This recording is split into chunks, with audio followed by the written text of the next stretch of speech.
آج کے اس پرفتن دور میں کون ایسا ہے جو نہیں چاہتا وہ کامیاب ہو جائے، کامران ہو جائے۔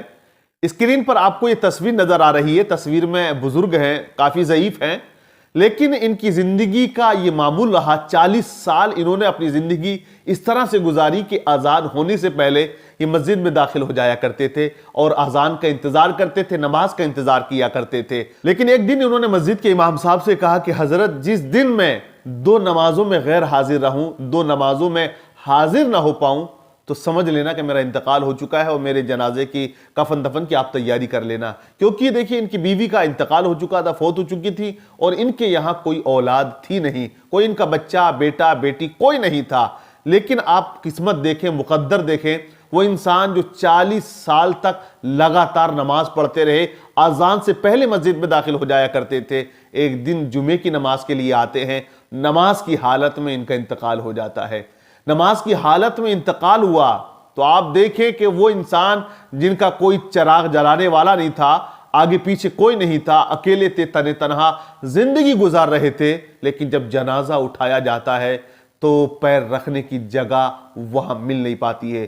اتنا جم غفیر ان کے جنازے میں آتا ہے، اتنے لوگ آتے ہیں، اتنی پبلک امڑ آتی ہے کہ بڑے بڑے ارب پتی، خرب پتیوں کے جنازے میں اتنے لوگ شامل نہیں ہو پاتے ہیں، اور نہ لوگوں نے اتنے لوگوں کو کبھی کسی ودھایک، M L A, M P یا اپنے وقت کا زمیندار کیوں نہ رہا ہو، اتنے لوگ اس کے جنازے میں کبھی نہ آئے جتنے کہ ان غریب شخص کے جنازے میں شامل ہوتے ہیں۔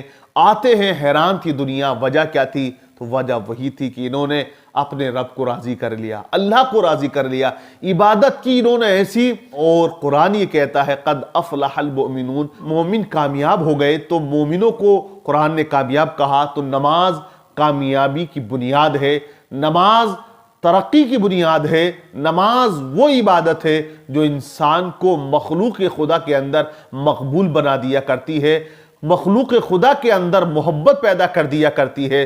تو نماز ہمیں پڑھنی چاہیے۔ آج جو شب قدر آ رہی ہے، جو رات آ رہی ہے، وہ ہمارے زندگی اور موت کے فیصلے کی رات ہے۔ نبی کا فرمان ہے کہ اس میں فیصلے کر دیے جاتے ہیں، تقسیم کر دیا جاتا ہے۔ قرآن کا اعلان ہے کہ فیہا یفرق کل امر حکیم، ہر حکمت والا کام جو ہے وہ ڈیوائیڈ بانٹ دیا جاتا ہے، تقسیم کر دیا جاتا ہے۔ تو نہ جانے آج ہمارے مقدر میں کیا لکھ دیا جائے۔ تو ایسے بھی لوگ ہوں گے جن کے مقدر میں موت لکھی جا چکی ہوگی، لیکن وہ بازاروں میں گھوم رہے ہوں گے، ان کے نام کا کفن مارکیٹ میں آ چکا ہوگا، لیکن وہ چوراہوں پہ کھڑے ہو کر قہقہے لگا رہے ہوں گے، وہ شادیوں کی رنگینیوں میں گم ہو چکے ہوں گے، لیکن ان کے نام کا کفن آ چکا ہوگا، ان کے نام کی جو قبر ہے وہ تیار ہونے کے لیے جا رہی ہوگی، اور ان کا کفن جو ہے وہ مارکیٹ میں آ چکا ہوگا۔ اس لیے ہمیں اس رات میں اللہ کی عبادت کرنی چاہیے اور اللہ کو ہمیں راضی کرنا چاہیے، تمام گناہوں سے ہمیں توبہ کرنی چاہیے، رب کی بارگاہ میں سچے پکے دل سے اپنی پیشانی کو ہمیں خم کرنا چاہیے۔ چوراہوں پہ کھڑے ہو کر، میدانوں میں نکل کر، روڈوں پر گھوم کر اپنے وقت کو ضائع نہ کریں، ہو ہلہ نہ کریں۔